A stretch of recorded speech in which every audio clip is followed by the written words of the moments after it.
വളരെ middle class ഒരു ഫാമിലിയിൽ നിന്ന് വന്നത്. അന്ന് 50 രൂപ ഫീസ് കൊടുക്കാനില്ലാത്തതുകൊണ്ട് യൂണിവേഴ്സിറ്റി കോളേജിൻ്റെ മതിൽ കയറിയെന്ന് കോച്ചിങ് കണ്ടുള്ള വ്യക്തിയാണ്. വേണ്ടിയോണ്ട് വർക്ക് ചെയ്തുകൊണ്ടിരിക്കുമ്പോൾ എനിക്കറിയാം മിത്താലി രാജും ജുലൻ ഗോസ്വാമിയൊക്കെ അവരിപ്പോഴും സംസാരിക്കുമ്പോൾ പറയും, ഇന്ന് പിള്ളേരൊക്കെ എന്ത് ലക്കിയാണ്.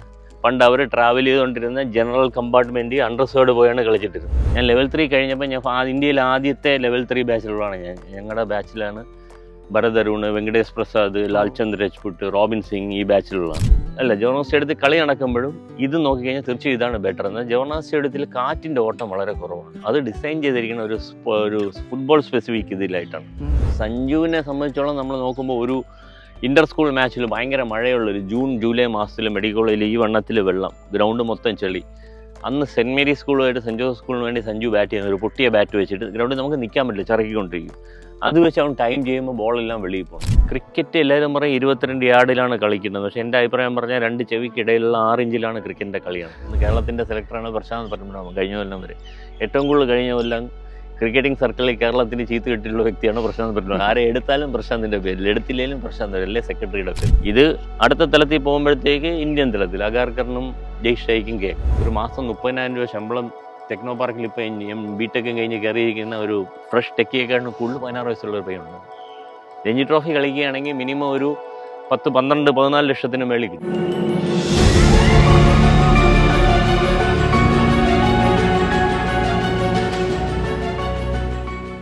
സ്പോർട്സ് എന്ന് പറയുമ്പോൾ അന്താരാഷ്ട്ര തലത്തിൽ ഇന്ത്യൻ ക്രിക്കറ്റിന് ആരാധകർ കൂടുതലാണ്. ക്രിക്കറ്റ് ഒരു മതമാണെങ്കിൽ അതിൻ്റെ ദൈവം സച്ചിനാണ്. പക്ഷെ നമ്മൾ മലയാളികൾക്ക് ഇന്ന് ക്രിക്കറ്റ് എന്ന് കേൾക്കുമ്പോൾ ആദ്യം ഓർമ്മ വരുന്നത് സഞ്ജു സാംസണെ ആയിരിക്കും. സഞ്ജുവിൻ്റെ നാട്ടിൽ നമ്മുടെ സ്വന്തം തിരുവനന്തപുരത്തെ ഗ്രീൻഫീൽഡ് സ്റ്റേഡിയത്തിലാണ് ഞാനിപ്പോൾ ഉള്ളത്. ഇന്ന് ഈ സ്റ്റേഡിയം ആളൊഴിഞ്ഞ് കിടക്കുകയാണ്. പക്ഷേ ഈ സ്റ്റേഡിയത്തിൽ എനിക്കൊപ്പം ഒരാൾ കൂടെ ഉണ്ട്. ഞാൻ പരിചയപ്പെടുത്താം. Sir, welcome to our show. Indian women's ടീമിനും IPL പല ടീമുകൾക്കും ഫീൽഡിംഗ് കോച്ചായി വർക്ക് ചെയ്തിട്ടുള്ള ബിജു ജോർജ് സാർ, നിലവിലിപ്പോൾ എന്താണ് താങ്കൾ ചെയ്യുന്നത്? ഏത് ടീമിനെയാണ് കോച്ച് ചെയ്യുന്നത്? ഞാൻ എൻ്റെ IPL എൻ്റെ ജേണി തുടങ്ങുന്ന കൽക്കട്ട നൈറ്റ് റൈഡേഴ്സിൻ്റെ കൂടാണ്. 2013 ഇപ്പോൾ തിരിച്ച് കൽക്കട്ട നൈറ്റ് റൈഡേഴ്സിൻ്റെ കൂടാണ്. ഞാൻ അവരുടെ സ്കൗട്ടിങ്ങിൻ്റെയും ടാലൻറ്റ് അക്വിസിഷൻ്റെയും ഹെഡായിട്ട് വർക്ക് ചെയ്യുന്നു. ഓക്കെ സാർ, നമ്മളിപ്പോൾ ക്രിക്കറ്റ് എന്ന് പറയുമ്പോൾ ഇന്ന് ഇൻ്റർനാഷണൽ ലെവലിൽ ഇന്ത്യയാണ് ഫേസ് എന്ന് പറയുന്നത്. കാരണം അവസാനത്തെ എല്ലാ ICC ട്രോഫികളും ജയിച്ചിരിക്കുന്നത് ഇന്ത്യയാണ്. ഇന്ത്യയുടെ ഈ ഒരു കുതിച്ചുചാട്ടം എന്ന് പറയാം, എങ്ങനെ കാണുന്നു? ഒരു 2 രീതിയിലുണ്ട്. ഇന്ത്യ ഗ്ലോബൽ സ്പോർട്സിൽ ക്രിക്കറ്റിനെ ഡോമിനേറ്റ് ചെയ്യുന്നു. അതിന് നന്മയായിട്ട് കാണുന്ന പലരും ഉണ്ട്. ക്രിക്കറ്റ് കാരണം തളർന്നുപോയി, ബാക്കിയുള്ള ഗെയിം തളർന്നുപോയെന്ന് പറയുന്ന പലതും ഉണ്ട്. ഇതിനെ ബോർഡിൻ്റേതായിട്ടുള്ള വളരെ ശക്തമായ രീതിയിലുള്ള പ്ലാനിങ്ങും അതിനായിട്ടുള്ള അടിത്തറ ബോർഡ് ജൂനിയർ അണ്ടർ 13, 13 വയസ്സുള്ള പിള്ളേരെ തിരഞ്ഞെടുത്ത് പരിശീലിപ്പിക്കുന്നതിനും അവർക്ക് തക്കതായ രീതിയിലുള്ള പ്രോത്സാഹനവും ഭയങ്കര സയൻറ്റിഫിക് രീതിയിലുള്ള ഇത് എല്ലാ സപ്പോർട്ടും കൊടുത്തുകൊണ്ടാണ് ഇന്ത്യ ഇന്ന് ഈ നിലയിലെത്തിയിട്ടുള്ളത്. ശരിക്കും ഇപ്പോൾ ഫുട്ബോൾ വേൾഡ് കപ്പ് നടക്കുന്നുണ്ട്. ഇപ്പോൾ പലരും പറയുന്നൊരു കാര്യം, എല്ലാവരും ക്രിക്കറ്റിൽ ഫോക്കസ് ചെയ്യുന്നതുകൊണ്ടാണ് ഇന്ത്യൻ ഫുട്ബോൾ ഇത്രയും തളർന്നു പോകുന്നതെന്ന് പറയുന്നത്. അതിലെന്തെങ്കിലും ശരിയുണ്ട്? ഇത് ശരിയുണ്ട്, തെറ്റുമുണ്ട്. എല്ലാ ഗെയിമും തുടങ്ങിയ സമയത്ത് ഇന്ത്യ 83 വേൾഡ് കപ്പ് ജയിക്കുന്നതിന് മുമ്പ് വരെ ഏകദേശം ഫുട്ബോളിൻ്റെയൊക്കെ അതേ ലെവലിൽ തന്നെയായിരുന്നു ഇന്ത്യയിൽ. 83 വേൾഡ് കപ്പ് ജയിച്ചതിന് ശേഷം പെട്ടെന്നൊരു ഇതിനെക്കുറിച്ച് ആൾക്കാർ ഫോളോ ചെയ്യാൻ തുടങ്ങി. പണ്ട് ക്രിക്കറ്റ് ഫനാറ്റിക്സ് അല്ലെങ്കിൽ പ്യൂറിസ്റ്റുകൾ ക്രിക്കറ്റിനെ അതിൻ്റെ ടെക്നിക്കലായിട്ടുള്ള വശങ്ങൾ മാത്രം സ്നേഹിച്ച കുറേ പേരുണ്ടായിരുന്നു.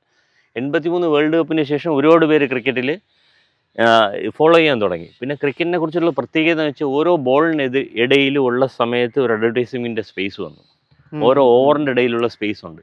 അത് വളരെ കറക്റ്റായിട്ട് ബോഡി യൂട്ടിലൈസ് ചെയ്തു.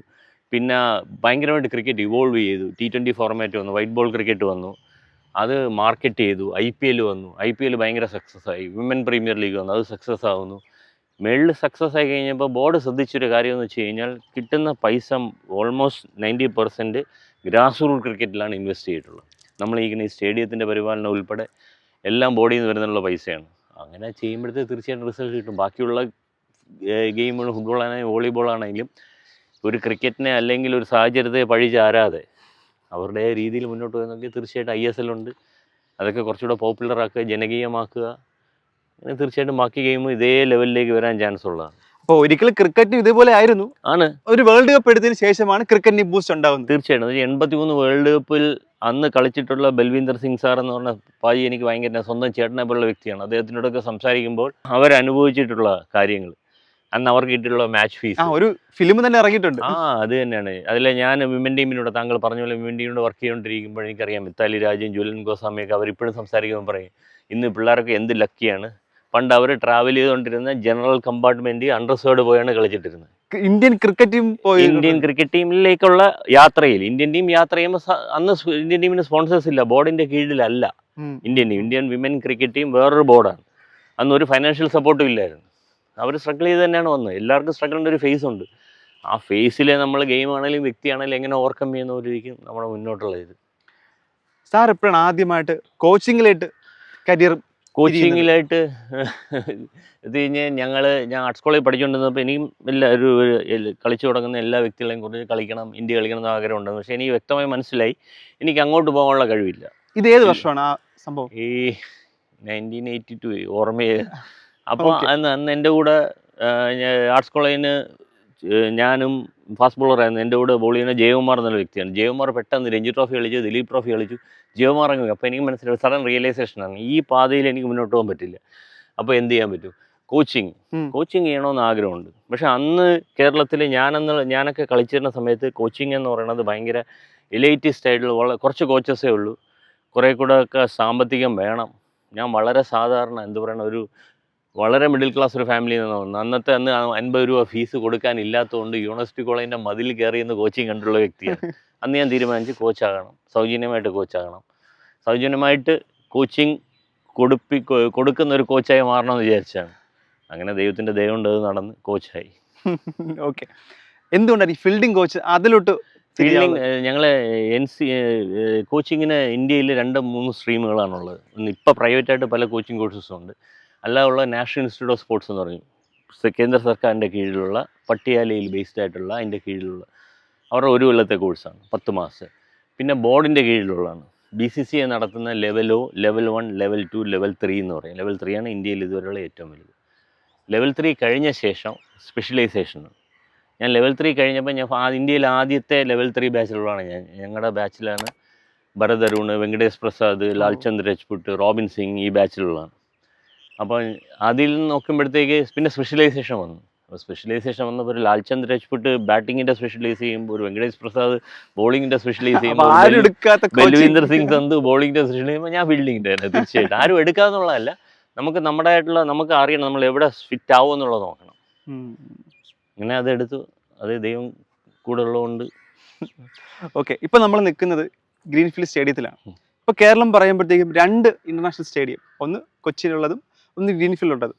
ശരിക്കും ഈ 2 ബോളുകൾക്കിടയിൽ എന്തെങ്കിലും ഒരു കളി പ്രധാനമായി എവിടെ ഹോസ്റ്റ് വേണമെന്നുള്ളതിൽ ഒരു തർക്കമോ അങ്ങനെ ഒരു പ്രശ്നം നിലവിലുണ്ടോ? ഒരു തർക്കവുമില്ല. ഇത് എവിടെ ഒരു അസോസിയേഷൻ അവരുടെ കീഴിൽ ഉള്ള വെന്യൂസിനെ എല്ലാം BCCI അറിയിക്കും. ഞങ്ങളുടെ കീഴിൽ ഇപ്പോൾ തിരുവനന്തപുരത്തുണ്ട്, കൊല്ലത്തുണ്ട്, ആലപ്പുഴയുണ്ട്, കോട്ടയത്തുണ്ടെന്നൊക്കെ പറഞ്ഞ് അറിയിക്കും.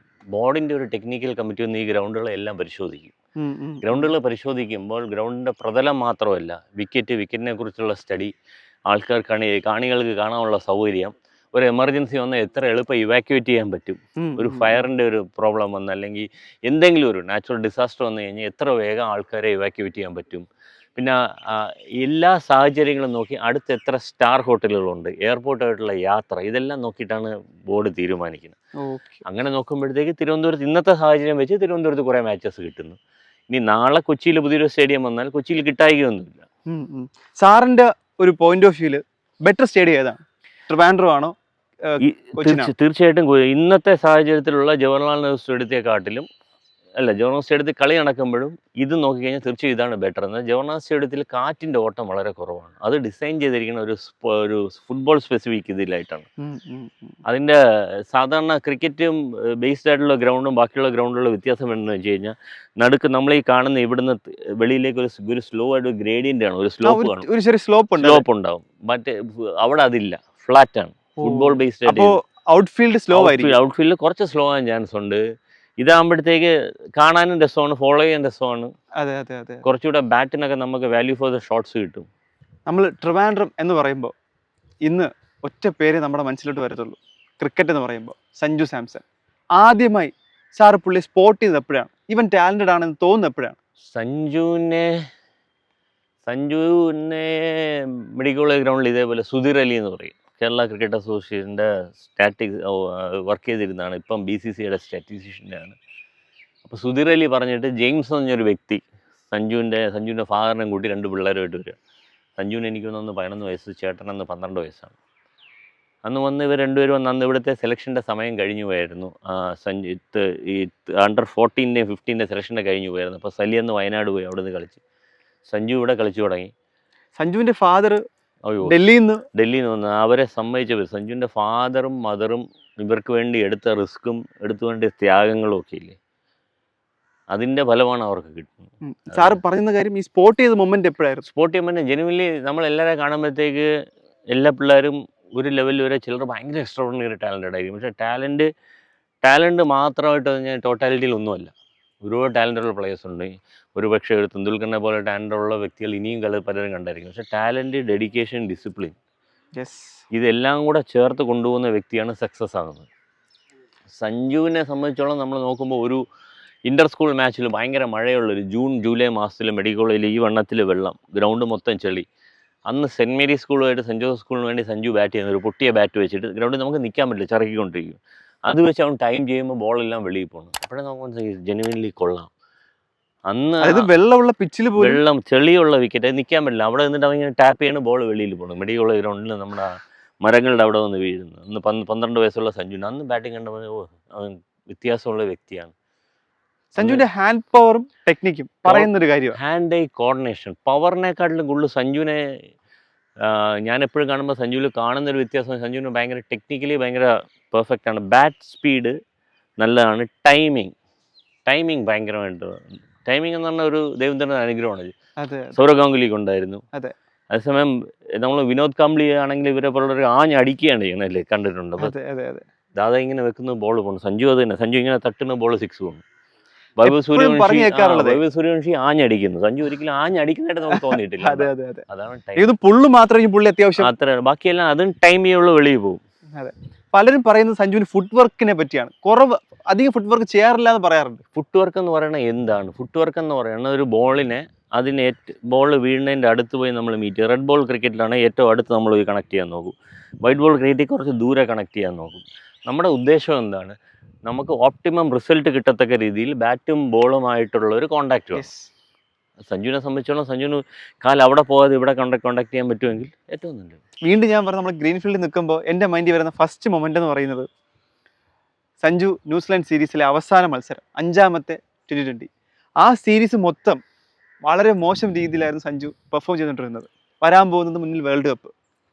ഈ കളി കളിച്ചില്ലെങ്കിൽ ഒരുപക്ഷെ ടീമിൽ പോലും ഉണ്ടാവില്ല എന്ന ഉറപ്പുള്ളൊരു മത്സരം, സ്വന്തം നാട്ടിൽ, സ്വന്തം ഗ്രൗണ്ടിൽ, സ്വന്തം കാണികൾക്ക് മുന്നിൽ.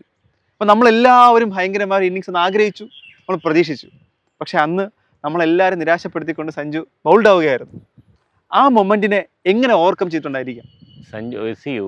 ഒരു പർട്ടിക്കുലർ ഇൻസ്റ്റൻസ് അല്ല, ഒരു പ്ലെയറിൻ്റെ ലൈഫിൽ ഒരു പ്ലെയറും ബാക്കിയുള്ള സാധാരണ ഒരു മനുഷ്യനും തമ്മിലുള്ള വ്യത്യാസം വരുന്നതെന്ന് വെച്ച് കഴിഞ്ഞാൽ, നമ്മളൊരു പ്രാക്ടീസ് സെഷനിൽ തന്നെ 10 പ്രാവശ്യം പരാജയം ഉണ്ടാവും അല്ലേ. നല്ലൊരു ബോൾ ബീറ്റിനായി എന്നെ സംബന്ധിച്ചിടത്തോളം ഞാൻ ആസ് എ ബാറ്റ്സ്മാൻ ഞാൻ അന്ന് ഫെയിൽ ചെയ്യാണ്.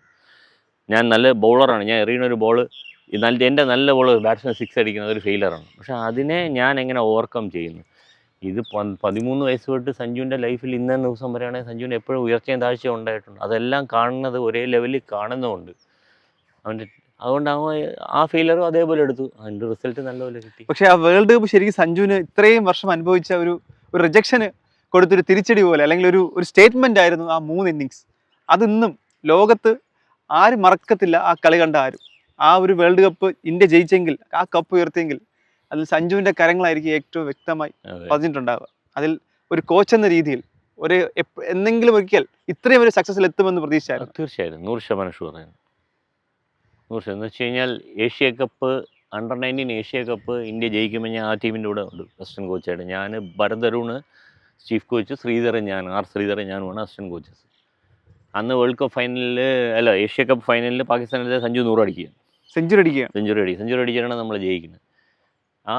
നല്ല ഓർമ്മയുള്ളതാണ്. അപ്പോൾ അന്നേ അറിയാം സീഡ്സ് ഓഫ് ഗ്രേറ്റ്നെസ് ആണ്. ഒരു വേൾഡ് കപ്പ് ജയിക്കുക എന്നുള്ള എല്ലാവരുടെ ആഗ്രഹമാണ്. അത് ഒരു ക്രിക്കറ്റർക്ക് മെൻ്റൽ സ്ട്രെങ്ത് എത്രമാത്രം ഇമ്പോർട്ടൻ്റ് ആണ്? ക്രിക്കറ്റ് എല്ലാവരും പറയും 22 യാർഡിലാണ് കളിക്കുന്നത്. പക്ഷേ എൻ്റെ അഭിപ്രായം പറഞ്ഞാൽ 2 ചെവിക്കിടയിലുള്ള 6 ഇഞ്ചിലാണ് ക്രിക്കറ്റിൻ്റെ കളിയാണ്. ഈ തലയ്ക്കകത്താണ്. തലയ്ക്കകത്താണ് കളി നടക്കുന്നത്. നമ്മൾ എന്താണ് നമ്മൾ അസ്യൂം ചെയ്യുന്നതാണ്. ഞാൻ പേര് പറയുന്നില്ല, പക്ഷേ ഇതേപോലെ തന്നെ ഇന്ത്യക്കാരനല്ലാത്ത ഒരു ലെജൻഡറി പ്ലെയർ ഒരു IPL സീസൺ കഴിഞ്ഞപ്പോൾ കംപ്ലീറ്റ് തകർന്നു. കാരണം എൻ്റെ വളരെ അടുത്ത സുഹൃത്താണ്. അപ്പോൾ ഞങ്ങൾ സംസാരിക്കും, ഇന്ത്യക്കാരനല്ല, സ്ഥിരം സംസാരിക്കുമ്പോൾ എൻ്റെ കളി തീർന്നു, ഇനി എന്നെ കൊണ്ടൊന്നിനും കൊള്ളൂല. അപ്പോൾ ഞാൻ പറയാം, എടാ നീ എങ്ങനെ പറയും, നീ ഇന്ന ടീമുകൾ ഇന്ന ചെയ്തിട്ടുണ്ട്, ഇന്ന ടൂർണമെൻറ്റിൽ നീ ഡോമിനേറ്റ് ഉള്ള പ്ലെയറാണ്, നീ എങ്ങനെ പറയും, നീ അങ്ങനെ അല്ല പറഞ്ഞ് അപ്പോൾ ലാസ്റ്റിൽ അവൻ ആ ദേശീയ ടീമിൽ വരികയും ആ വേൾഡ് കപ്പ് അവർ ജയിക്കുകയും അതിൽ മാൻ ഓഫ് ദ സീരീസ് ആവുകയും ചെയ്ത്. അപ്പോൾ ഈ മനസ്സിൽ വരുന്ന പ്രഷർ എന്ന് പറഞ്ഞാൽ ഒരു ഇന്ത്യക്കാരനോ ഒരു മലയാളിക്കോ ഒരു സഞ്ജുവിനോ മാത്രമല്ല, ലോകത്തെ ഏറ്റവും വലിയ എല്ലാം ചെയ്തിട്ടുള്ള പ്ലേയേഴ്സിനും വരുന്നതാണ്. അതിനെ ഓവർകം ചെയ്യുന്നതൊരു ഫേസസ് ആണ്. നമുക്കും ഉണ്ടാവും ജീവിതത്തിൽ. ക്രിക്കറ്റ് അല്ലാതെ തന്നെ നമുക്ക് പ്രശ്നമുണ്ടാകും. നമ്മളെങ്ങനെ ഓവർകം ചെയ്യും, നമ്മുടെ സ്ട്രഗിളാണ് നമ്മളെ ഡിഫൈൻ ചെയ്യണത്, അല്ലാതെ നമ്മുടെ സക്സസ് ഡിഫൈൻ ചെയ്യണമെന്ന് ഞാൻ വിശ്വസിക്കുന്നില്ല. ക്രിക്കറ്റ് അത്രമാത്രം വലുതാണ് നമ്മുടെ രാജ്യത്ത്. ഇന്ന് ട്രിവാൻഡ്രത്തുള്ള ഒരാൾക്ക് തൻ്റെ മകനെ ഒരു ക്രിക്കറ്റർ ആക്കണം എന്ന ആഗ്രഹം ഉണ്ടെങ്കിൽ ആരെയാണ് സമീപിക്കേണ്ടത്, എങ്ങോട്ടാണ് പോകേണ്ടത്? തിരുവനന്തപുരത്ത് നമ്മൾ ജോഗ്രഫിക്കലി നമ്മൾ നോക്കേണ്ടത് വെച്ചാൽ കുഞ്ഞിൻ്റെ പഠിത്തം തടസ്സം വരാതെ ഏറ്റവും മിനിമം കമ്മ്യൂട്ടിൽ എവിടെ പോയി ചെയ്യാൻ പറ്റും. ഇവിടെ അടുത്തുള്ളവരാണെങ്കിൽ നമ്മൾ ഗ്രീൻഫീൽഡ് സ്റ്റേഡിയത്തിൻ്റെ അകത്ത് പരിശീലനമുണ്ട്. വട്ടപ്പാറയുള്ളതാണെങ്കിൽ സ്പോർട്സ് വില്ലേജ് എന്ന് പറഞ്ഞുണ്ട്. മെഡിക്കൽ കോളേജിൻ്റെ അടുത്ത് പ്രശ്നം ഞങ്ങളുടെ മെഡിക്കൽ കോളേജിലെ സെൻ്ററുണ്ട്. തമ്പാനൂരാണെങ്കിൽ കിഡ്സിൻ്റെ ഇതുണ്ട്. കേരള ക്രിക്കറ്റ് അസോസിയേഷൻ്റെ സെൻറ്റേഴ്സ് സെൻറ്റ് സേവിയേഴ്സിലുണ്ട്. ഒരുപാട് സാഹചര്യങ്ങളുണ്ട്, പഴയ പോലെ അല്ല.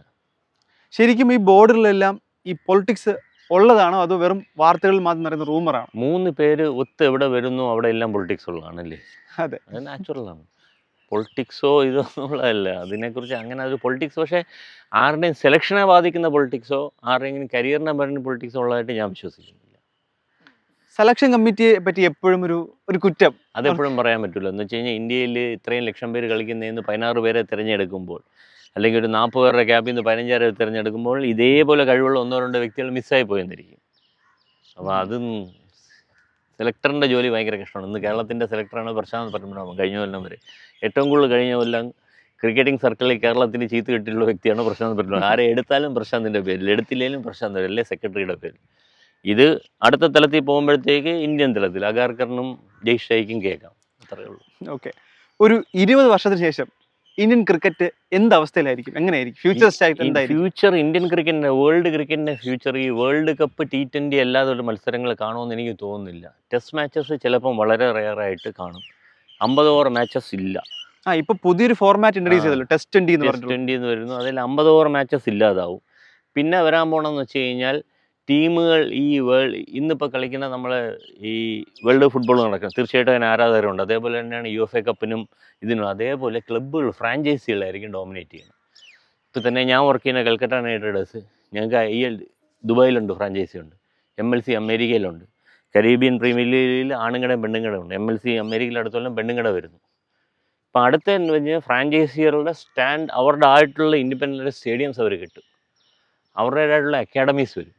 അവരുള്ള പ്രൊഡക്ട്സ് ഇപ്പോൾ നമ്മൾ കാണുന്നല്ലോ, ഒരു ഫിഗോ കളിച്ചു വന്ന് ഇന്നടത്തുനിന്നാണെന്ന് പറയുക, അല്ലെങ്കിൽ ഇന്ന XYZ പ്ലെയർ ബ്രസീലിൽ നിന്ന് അല്ലെങ്കിൽ സ്പെയിനിൽ നിന്ന് റിയൽ മാഡ്രിഡിൻ്റെ അക്കാഡമി വന്ന പോലെ നാളെ പറയാം ഈ പ്ലെയർ KKRൻ്റെ അക്കാഡമിയിൽ നിന്ന് വന്നാൽ, അല്ലെങ്കിൽ മുംബൈ ഇന്ത്യൻസ് അക്കാഡമിയിൽ നിന്ന് വന്നാൽ അവൻ മുംബൈ ഇന്ത്യൻസ് കളിക്കുന്നു. അങ്ങനെ ഒരു ഫീഡർ സിസ്റ്റം വരും. അപ്പോൾ ഇന്റർനാഷണൽ മാച്ചസിനെക്കാളും കൂടുതൽ ക്ലബ് മാച്ചസ് ആയിരിക്കും പ്രസക്തി കൂടുതൽ. അതുകൊണ്ടാണ് ഇന്ന് ഈ ഫൈനാൻഷ്യലി പ്ലേയേഴ്സിൻ്റെ പോയിന്റ് ഓഫ് വ്യൂവിലും ഒരു ഇന്ത്യൻ ബോർഡ് നല്ലപോലെ പേ ചെയ്യുന്നുണ്ടായിരിക്കും, പക്ഷെ അതേപോലെ ആയിരിക്കില്ല ബാക്കിയുള്ള ബോർഡിലെ പേയ്മെൻറ്റ്. അതുകൊണ്ടാണ് പലരും വിറ്റിട്ട് ഫ്രാഞ്ചൈസി ക്രിക്കറ്റിലേക്ക് മാറുന്നത്. അത് പറയുമ്പോൾ പലപ്പോഴും ഇപ്പോൾ ബിഗ് ബാഷ് ഉണ്ട്, വേറെ പല ലീഗുണ്ട്, ഇന്ത്യൻ പ്ലേയേഴ്സ് അവിടെ ആ മാച്ചസ് ആ ലീഗൊന്നും കളിക്കാറില്ല. അത് ഭയങ്കര കൊമേഴ്ഷ്യലായിട്ടുള്ള പോയിന്റ് ഓഫ് വ്യൂവിലാണ്. ഒരു ബിഗ് ബാഷിൽ ഒരു വിരാട് കോഹ്ലി കളിക്കുമെങ്കിൽ ബിഗ് ബാഷിൻ്റെ സ്പോൺസേഴ്സ് അങ്ങോട്ട് പോകും. അതിൻ്റെ ബിഗ് ബാഷ് കളിക്കുന്ന ടീമിൻ്റെ വാല്യുവേഷൻ അങ്ങ് വളരെ പോകും. ഇന്ന് നോക്കിക്കഴിഞ്ഞാൽ ലോകത്തെ ക്രിക്കറ്റിംഗ് ഫ്രാഞ്ചൈസി ഒക്കെ ഉണ്ടെങ്കിൽ ഏറ്റവും കൂടുതൽ വാല്യുവേഷൻ ഉള്ള ടീമുകൾ ഇന്ത്യൻ ഫ്രാഞ്ചൈസികളാണ്. ഏത് ടീമുകളെ നോക്കി ഇപ്പോൾ എന്താണ് ചെയ്യുന്നത്, അവിടുത്തെ ഫ്രാഞ്ചൈസിനെ ഇന്ത്യൻ ഫ്രാഞ്ചൈസീസ് ബൈ ഔട്ട് ചെയ്യാൻ. ഇപ്പോൾ ഇംഗ്ലണ്ടിൽ 100 ബ്രേസ് ഡൽഹി ക്യാപിറ്റൽസ് മേടിച്ചു, പല ടീമുകളും ഇൻവെസ്റ്റ് ചെയ്തു. ഇപ്പോൾ ഓസ്ട്രേലിയയിലുള്ളതിൽ എനിക്കൊന്ന് KKR ബൈ ചെയ്യുന്നു. അങ്ങനെ വരുമ്പോഴത്തേക്ക് ഇന്ത്യ തന്നെ ഡോമിനേറ്റ് ചെയ്യും. ആ ഡോമിനേഷൻ നിലനിർത്താൻ വേണ്ടിയിട്ടാണ്. ആ ഡോമിനേഷൻ നിലനിർത്താൻ എന്ന് പറയുന്നത് ഒരു നാച്ചുറൽ എന്ന് വെച്ചാൽ ഏറ്റവും വലിയ മാർക്കറ്റ് ഇന്ത്യയിലാണ്. വേറെ ആരും ഒരു വീട്ടിൽ 5 വയസ്സുള്ള കുട്ടി തൊട്ട് 85 വയസ്സുള്ള അപ്പൂപ്പൻ വരെ ഒരേപോലെ ക്രിക്കറ്റ് ഫോളോ ചെയ്ത് തെണ്ടുൽക്കറിനെ, വിരാട് കോഹ്ലി, ഇന്ന് വൈഭവ് സൂര്യവംശി അറിയണമെങ്കിൽ ഇന്ത്യയിലേ ഉള്ളൂ. ഇന്ത്യയിലെ വ്യത്യാസം എന്ന് പറഞ്ഞു കഴിഞ്ഞാൽ ക്രിക്കറ്റ് ഒരു പാഷൻ മാത്രമല്ല, ഒരു പ്രൊഫഷനും കൂടാണ്. ഒരു അണ്ടർ 16 കളിക്കുന്ന ഒരു കുട്ടിക്ക് ഒരു കൊല്ലം ക്രിക്കറ്റിൽ നിന്ന് കേരളത്തിൽ നിന്ന് കളിക്കുകയാണ്. എൻ്റെ അറിവ് ശരിയാണെങ്കിൽ ഒരു 3-4 ലക്ഷം രൂപ ഉണ്ടാക്കും അല്ലേ? അതെ. ഒരു 4 ലക്ഷം രൂപ ഉണ്ടാക്കുകയാണെന്നുണ്ടെങ്കിൽ ഒരു മാസം 30,000 രൂപ ശമ്പളം ടെക്നോ പാർക്കിൽ ഇപ്പോൾ ബിടെക്കും കഴിഞ്ഞ് കയറിയിരിക്കുന്ന ഒരു ഫ്രഷ് ടെക്കിയേക്കാളും കൂടുതൽ 16 വയസ്സുള്ള ഒരു പയ്യൻ ഉണ്ടാകും. രഞ്ജി ട്രോഫി കളിക്കുകയാണെങ്കിൽ മിനിമം ഒരു 10, 12, 14 ലക്ഷത്തിന് മേളിൽ കിട്ടും. അതായത് ഒരു മാസം 1.5 ലക്ഷം രൂപ ശമ്പളത്തിലേക്ക് പോയി. രഞ്ജി ട്രോഫി നമ്മൾ ജയിക്കുമ്പോഴത്തേക്ക് ഇതിൻ്റെ കൂടി വന്ന് ഏകദേശം 10, 30, 40 ലക്ഷം രൂപ ഓരോരുത്തർ കിട്ടുന്നതാണ് അല്ലേ? എന്നൊരു കളക്ടറുടെ സാലറിയിലേക്ക് പോകുന്നു. പ്രൊഫഷണൽ ക്രിക്കറ്റ് കളിക്കുകയാണെങ്കിൽ ബേസ് കോൺട്രാക്ട് ആണ് 30 ലക്ഷം രൂപയാണ്. അതല്ല എൻഡോഴ്സ്മെൻറ്റ്സ് വരുന്നത്. അപ്പോൾ നിങ്ങൾ എന്ത് ചൂസ് ചെയ്യും? ഉറപ്പായി ക്രിക്കറ്റിൽ ചൂസ് ചെയ്യും. അതാണ് അതിൻ്റെ. ഓക്കെ, ഇന്നിപ്പോൾ ക്രിക്കറ്റ് എന്ന് പറയുമ്പോൾ, ഇന്ത്യൻ ക്രിക്കറ്റ് എന്ന് പറയുമ്പോൾ ഫസ്റ്റ് എല്ലാവരും അത്ഭുതത്തോടെ നോക്കുന്ന ഒരു വണ്ടർ ബോയ് ഉണ്ട്, വൈഭവ് സൂര്യവംശി. സാർ എങ്ങനെയാണ് ആ പ്ലെയറിനെയും അയാളുടെ പ്ലേയെയും വിലയിരുത്തുന്നത്? ഞാൻ വളരെ എന്തുകൊണ്ട് എല്ലാവർക്കും അവരുടെ രീതിയിലുണ്ട്. ഹാൻഡ് റൈറ്റിംഗ് വ്യത്യാസമായിരിക്കും. എഴുതുന്ന കഥ നമ്മൾ വായിക്കുമ്പോൾ അതിലൊരു വൈഭവ് സൂര്യവംശി ഇന്നിപ്പോൾ നിങ്ങൾ ഇതിൽ കാണുന്ന, ഞാൻ കഴിഞ്ഞ കൊല്ലം സ്കൗട്ടിങ്ങിന് പോയപ്പം ജാദവ്പൂർ യൂണിവേഴ്സിറ്റി ഗ്രൗണ്ട് കുറച്ച് അനങ്ങുന്ന വിക്കറ്റാണ്. അവിടെ ഭുവനേഷ് കുമാറിനെയൊക്കെ ഇവ അടിക്കുന്ന അടി എന്ന് പറഞ്ഞില്ലേ, നമ്മൾ ഗ്രൗണ്ടിൻ്റെ വെളിയിൽ പോകുമ്പോഴും ബോൾ മൂളിയാണ് പോകുന്നത്. ഭയങ്കര ലോവർ ബോഡി സ്ട്രോങ് ആണ്, ഭയങ്കര ബാറ്റ് സ്പീഡാണ്. ടെക്നിക്കലി ഫ്ലോസ് ഉണ്ടെന്ന് പറയുന്നത് പലരും പറയുന്നത് അത് ഫ്ലോ ആണ്, ഇത് ഫ്ലോ എന്ന് പറയുന്നത്. പക്ഷേ അവൻ്റെ ഒരു ജീനിയസ് ഉണ്ട്. അത് ഇതെല്ലാം ഓവർകം ചെയ്യും. ഓരോ പ്ലെയർ ഇവോൾവ് ചെയ്യും. ഓരോ കൊല്ലങ്ങൾ കഴിയുമ്പോഴും ഓരോ മാച്ചസ് കഴിയുമ്പോഴും സെൽഫായിട്ട് അസസ് ചെയ്യും, എന്നിൽ എന്ത് തെറ്റുണ്ട്, ഇനി കുറേ കൂടെ എങ്ങനെ നല്ല പ്ലെയർ ആകാം. അതിൽ നിന്ന് നമുക്ക് കുറേ കൂടെ നല്ല പ്ലെയറായിട്ട് മാറും. എല്ലാ ഓൾ ഫോർമാറ്റ് കളിക്കുന്ന പ്ലെയറായിട്ട് മാറാൻ പറ്റും. ഇതാണ് പോക്കെങ്കിൽ ഒരുപാട് റെക്കോർഡുകൾ മാറ്റി എഴുതുമെന്ന് പറയുന്നുണ്ട്. സാർ എന്ത് എഴുതുന്നു? തീർച്ചയായിട്ടും റെക്കോർഡ്സ് തീർച്ചയായിട്ടും തിരുത്താനുള്ളതാണ്. റെക്കോർഡ് എഴുതി പണ്ട് എൻ്റെ 4 മിനിറ്റിൽ ബാനിസ്റ്റർ 1 മൈൽ ഓടിയപ്പോഴത്തേക്ക് അതാണെന്ന് തോന്നുന്നു. ഇപ്പോൾ അതിൻ്റെയൊക്കെ താഴെ എത്രയോ പേര് ഓടുന്നു.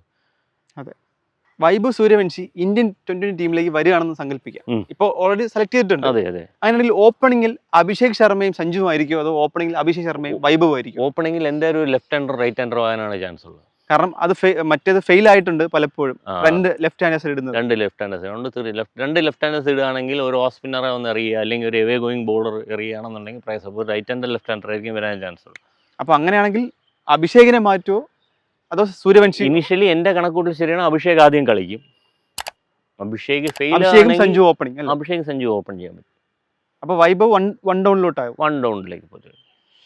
ഇതിൽ പിന്നെ ആരാണെങ്കിലും ഇപ്പോൾ വൈഭവ് സൂര്യവംശിയുടെ കൂടെ ഓപ്പൺ ചെയ്യണ പലരും ചെയ്യുന്ന മിസ്റ്റേക്ക് എന്ന് വെച്ച് കഴിഞ്ഞാൽ വൈഭവ് കളിക്കുന്ന റേറ്റ് ഓഫ് സ്പീഡിൽ നമ്മളും കളിക്കാൻ നോക്കുന്നില്ല. അപ്പം നമ്മൾ നമ്മുടെ നാച്ചുറൽ റിതത്തിൻ്റെ വെളിയിൽ വരുന്നല്ലേ.